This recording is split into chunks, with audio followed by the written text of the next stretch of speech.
Assalamu alaikum, my friends. Insha'Allah, you are doing well. I would like to start by sharing a hadith with you. The hadith is حب الأعمال إلى الله أدومها وإن قل.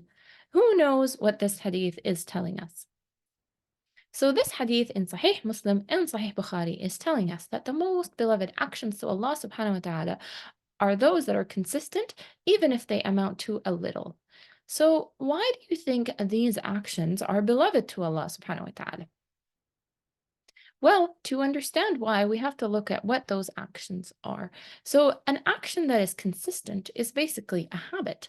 And it has been said that for a habit to form, it requires 21 days of consistency. Just a fun fact there. But yes, habits are those actions that can lead to real change. Because for real change to happen, consistency is necessary. I'm going to give you two scenarios. Here we have someone who reads one page of Quran every day consistently. They have become so accustomed to reading this page that if something were to happen in their day and they weren't able to read it, they would feel a huge gap. They would feel like something is missing. Their heart would be unsettled until they read this page. The other person will spend 3 months not reading the Quran. Then they will open the Quran after 3 months and they'll read an entire juz'ah. Then they won't read the Quran for 4 months and then they'll open the Quran and read two juz'ah. So here we have an example of someone doing an action consistently, even though it amounts to a little, and then someone who is not doing it consistently, but when they do it, they do a lot of it. They do a big quantity. Who do you think from these two people the Quran will have a greater impact on them? It is the person who read the Quran consistently despite the smaller quantity of reading that they are doing. And why does that have a greater impact? The truth is, our life is an accumulation of our days. Those actions that we do, even if they are little, but we do every single day, are the actions that change us. They become habits, they become things that we are accustomed to. This change is what leads to a person's growth. It is not those actions that are far apart, because the accumulation of those little actions is what leads to change. It's that day to day, it's when it becomes part of your routine.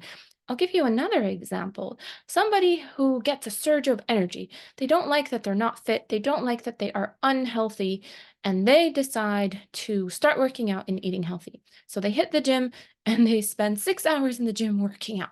And then they burn out and they don't do that for another 2 weeks. Then they go back to the gym and they get another surge of energy and they do 4 hours of working out and then nothing for 3 weeks.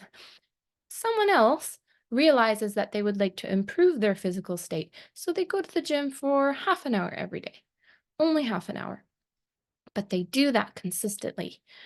In these two examples, the total time that that person who did a small amount of workout but consistently will be greater than the person who did huge bursts of workout for broken up times. That is the value of habits. They become something that is part of our being and therefore they impact us. When the Quran is part of your everyday life, that is when the Quran impacts your life. That is when it causes a change to your life because you are living the Quran. You are reading it and then you're reflecting on it, and then it's impacting your day, it's impacting your actions, it's impacting your thoughts. However, if you leave it be and then you read a big quantity and then you go about your life, it's not really reflecting on your life in that way because it's not part of your routine, right? And this is a reminder to me before I remind everyone that to make the Quran part of our everyday life, even if it is small, this is also a reminder that if we want to make any change to our faith, we want to make any change to our being, we want to grow, let's start with the small actions that we know we can do consistently. There's a part of a hadith that where we are told, Inna Allah la yamal hatta tamallu. Allah subhanahu wa ta'ala does not grow weary until you do. And this is in reference to our actions. So once you start feeling boredom by the actions that you are doing for Allah subhanahu wa ta'ala, that is when Allah grows weary from your actions. So it's important that when we decide to make a change, we think, what is it that I can do? Even if it's small, but I know I can do it consistently. When you do that, you also will find a sense of joy in those actions. You look forward to them because, subhanAllah, we have to be gentle with our souls. We have to be gentle with ourselves. One of the names of Allah subhanahu wa ta'ala is Ar-Ra'uf. So, Ar-Ra'fa is this kindness, this gentleness with yourself. You can do that with yourself too, because it's very important for us to experience growth in a way that we can keep up so that it can truly transform us. So, inshallah, if we want to build those habits, let's start with the small steps that are consistent.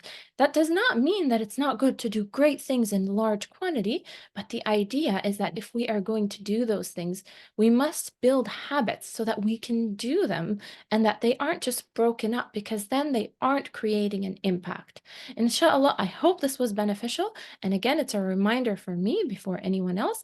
And I hope that you are able to build good habits in your life that lead to your growth, inshallah. And I will see you next time. Assalamu alaikum.